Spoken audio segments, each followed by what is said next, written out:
नमस्कार. कधी विचार केलाय का की एखादी हरवलेली गोष्ट परत मिळवणं म्हणजे नेमकं काय? आज आपण अशाच एका खूप मोठ्या गोष्टीबद्दल बोलणार आहोत. एका हरवलेल्या जगाला परत जिंकण्याच्या कथेबद्दल. तर मग याच प्रश्नाभोवती आपली सगळी चर्चा फिरणार आहे.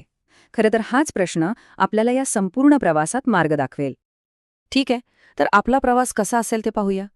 आपण 5 महत्वाचे टप्पे बघणार आहोत. सगळ्यात आधी मानवतेने नेमकं काय गमावलं, त्यानंतर पुत्राने ती भूमी परत कशी मिळवली आणि त्यातून दैवी प्रेम कसं सिद्ध झालं. मग आपण पाहू की पापावर विजय कसा मिळवला गेला आणि सगळ्यात शेवटी या विजयाचा मार्ग आपल्यासाठी कसा खुला होतो. चला तर मग थेट कथेच्या सुरुवातीला जाऊया. कारण बघा, कोणतीही गोष्ट परत मिळवायची असेल तर आधी ती नेमकी काय होती आणि आपण ती कशी गमावली हे समजून घेणं खूप महत्वाचं आहे, नाही का? तर झालं असं की सुरुवातीला मानवतेला एक खूप मोठी जबाबदारी मिळाली होती. ती म्हणजे या जगाचे कारभारी होण्याची. म्हणजे काय, तर देवाच्या वतीने या संपूर्ण सृष्टीची काळजी घेणं आणि तिचं व्यवस्थापन करणं. आणि ही संपूर्ण कथा आहे ना, ती 2 महत्वाच्या व्यक्तींभोवती फिरते. एक पहिला आदाम आणि दुसरा शेवटचा आदाम म्हणजेच येशू. सोपं आहे. एकाने जे गमावलं ते दुसऱ्याने परत मिळवलं, हाच या कथेचा मूळ पाय आहे. आणि हे जे अपयश आलं ना, त्याचा परिणाम खूपच मोठा होता. विचार करा, जिथे देवाचं राज्य असायला हवं होतं तिथे एक मोठी पोकळी निर्माण झाली. आणि ती पोकळी एका अंधाऱ्या विरोधी शक्तीने भरून काढली. जगावरचं नियंत्रण जणू काही पूर्णपणे हातातून निसटून गेलं होतं. पण थांबा, कथा इथे संपत नाही. आता आपण पाहूया की हे हरवलेलं जग परत मिळवण्यासाठी एक योजना कशी तयार झाली. आणि लक्षात घ्या, ही फक्त एक साधी लढाई नव्हती, तर सृष्टीच्या नियमांनुसार मिळवलेला एक कायदेशीर विजय होता. ही योजना नीट समजून घेण्यासाठी ना आपल्याला पुत्राचं दुहेरी स्वरूप समजून घ्यावं लागेल. म्हणजे बघा, तो एकाच वेळी पूर्णपणे दैवी होता आणि त्याच वेळी त्याने मानवी स्वरूपही धारण केलं होतं. आणि या दोन्ही भूमिका त्या विजयासाठी अत्यंत आवश्यक होत्या. आणि इथे न्यायाचा एक खूप महत्वाचा नियम लागू होतो. तो असा की जे एका मानवाने गमावलं होतं ते एका मानवालाच परत मिळवावं लागणार होतं. म्हणजे विजय त्याच मैदानावर आणि त्याच नियमांनुसार मिळवायचा होता.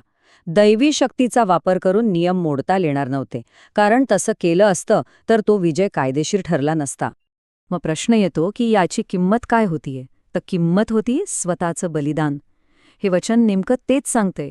मानवतेला त्या गुलामगिरीतून सोडवण्यासाठी एक खूप मोठी किंमत मोजली गेली, जणू काही आपल्याला विकतच घेतलं गेलं.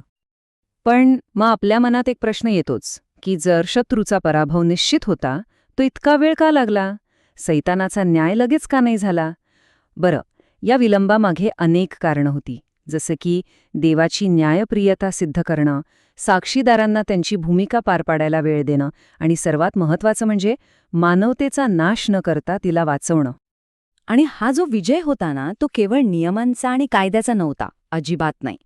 त्याहीपेक्षा कितीतरी पटीने अधिक हे प्रेमाचं एक अंतिम प्रदर्शन होतं. हे सिद्ध करायचं होतं की देवाची खरी शक्ती केवळ न्यायात नाही, तर ती प्रेमात आहे. आणि ह्या प्रेमाची खोली किती आहे हे आपल्याला या वचनातून दिसतं. हे प्रेम कुठलीही अट घालून आलेलं नाही. उलट जेव्हा आपण सर्वात अयोग्य होतो तेव्हाच हे बलिदान दिलं गेलं. आणि हेच तर या प्रेमाचं सगळ्यात मोठं वैशिष्ट्य आहे.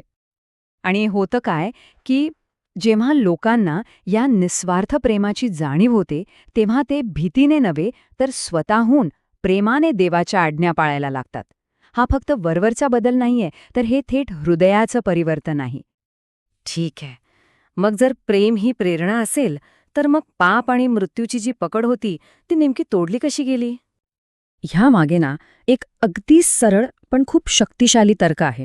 बघा, नियम काय आहे? पापाची मजुरी मृत्यू. पण येशूने तर कोणत्याच पाप केलं नाही. ह्याचाच अर्थ मृत्यूचा त्याच्यावर कोणताही कायदेशीर हक्क नव्हता. आणि म्हणूनच त्याचं पुनरुत्थान हे त्याचा निर्दोष असण्याचा आणि त्याचा विजयाचा एक अटळ, अंतिम पुरावा ठरला. आणि ह्या विजयामुळे एक अगदी नवीन मार्ग खुला झाला. त्याने हे सिद्ध करून दाखवलं की देवाच्या आज्ञा पाळणं हे काही ओझं नाहीये, तर तोच जीवनाकडे नेणारा खरा मार्ग आहे. जणू काही त्याने मृत्यूच्या त्या खोल दरीवर आपल्यासाठी एक पूलच बांधला. आता आपण येतो सगळ्यात महत्वाच्या प्रश्नाकडे. हा जो एवढा मोठा वैश्विक विजय आहे तो आपल्या वैयक्तिक जीवनात कसा लागू होतो, म्हणजे त्याच्या विजयातून आपला विजय कसा होतो? तर हा प्रवास 4 मुख्य टप्प्यांतून जातो. पहिली पायरी आहे क्षमा मिळवणं, जी आपल्याला त्या बलिदानातून मिळते. त्यानंतर आपण पवित्र आत्मा स्वीकारतो, जो आपल्याला पापावर विजय मिळवण्यासाठी शक्ती देतो. मग त्या शक्तीने आपण पापावर विजय मिळवतो आणि असं करत मृत्यूवरही विजय मिळवून पुनरुत्थित होतो. आणि गंमत बघा, जेव्हा माणसं या मार्गावर चालायला लागतात तेव्हा त्यांचा हा जो बदललेला जीवन प्रवास आहे ना, तो देवदूतांसाठी एक जिवंत पुरावा बनतो. यातूनच देवाची योजना किती परिपूर्ण आणि न्यायपूर्ण आहे याबद्दलची त्यांची कोणतीही शंका उरत नाही. आणि हाच तो अंतिम क्षण आहे, विजयाचा क्षण. मृत्यू, जो एकेकाळी सगळ्यात मोठा शत्रू वाटायचा, तो आता हरला आहे, पराभूत झाला आहे. विश्वातील शक्तीचं संतुलन कायमचं बदललं आहे. विजय घोषित झाला आहे. तर ही सगळी कथा ऐकल्यानंतर आपल्यासमोर फक्त एकच प्रश्न उरतो. विजयाचा संपूर्ण आराखडा तर तयार आहे, पण आपण त्याचं अनुसरण करणार आहोत का? विचार करायला लावणारा प्रश्न आहे, नाही का?